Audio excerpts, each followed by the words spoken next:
এই হলো জনগণের না, স্বার্থে। আমরা জাকির খানের লোক। আমি জাকির খানের লোক, আমরা হচ্ছি জনগণের স্বার্থে। অন্যায়ের পক্ষে। ন্যায়ের বিরুদ্ধে।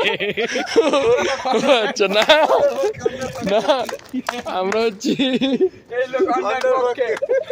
এই লোকে কি জানি আওয়ামী লীগ, শেখ হাসিনার লোক। আমরা দেখেন, আমরা হচ্ছি ন্যায়ের পক্ষে, না, অন্যায়ের বিরুদ্ধে। আপনি অন্যায়ের পক্ষে, ন্যায়ের বিরুদ্ধে। আপনি শেখ হাসিনার লোক, সবসময় আগে বাইরে ভাই। জনগণ আমাদের পাশে আছে। জনগণ আপনাকে পাশে নাই।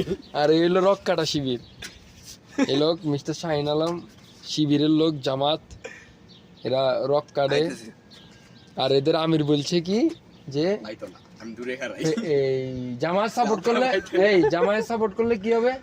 বেহেশত। কেন? জান্নাত। এরকম বলছে আপনাদের কোন একটা নেতা। আর এই হচ্ছে মিস্টার নন্টু মিয়া। এই নন্টু মিয়ার শামীম ওসমান এলাকার লোক। শামীম ওসমান লাথি মারছে, এখন জাকির খানের লোক হয়ে গেছে। না, আমি আগের থেকে জাকির খান। না, এদের নেত্রী হচ্ছে যে বেগম খালেদা জিয়া, যার নাম নিলে এই পাক পবিত্র হইতে আসে, গোসল করা লাগে না। হুম? আর এ হলো দোসর পার্টি। আয়নাঘরের লোক। রক্ত কি জানি, চোষা। না, রক্ত চোষা। রক্ত চোষা। রক্ত কাইটা দেয় মানুষের। কিন্তু আমরা ন্যায়ের পক্ষে, অন্যায়ের বিরুদ্ধে। না, আপনি প্রথমে বলছিলেন আপনি